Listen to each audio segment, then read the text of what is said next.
Dzień dobry, jestem Lisak. Mam 10 lat. Chciałem opisać Briana ze Stanów. Brian ze Stanów jest fajnym człowiekiem, ale takim ciotą trochę jest. Chyba ja nie muszę się wypowiadać. Skończyłem. Uwaga. Ja chciałem opisać Mankiego z Polski. James Manki Schaffer z Polski to 28-letni gitarzysta zespołu korna.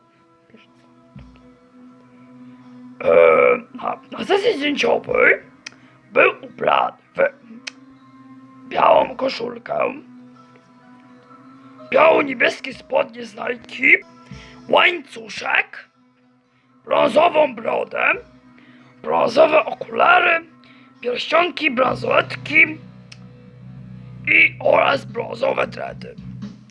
Ja tyle chciałem opisać o Manki.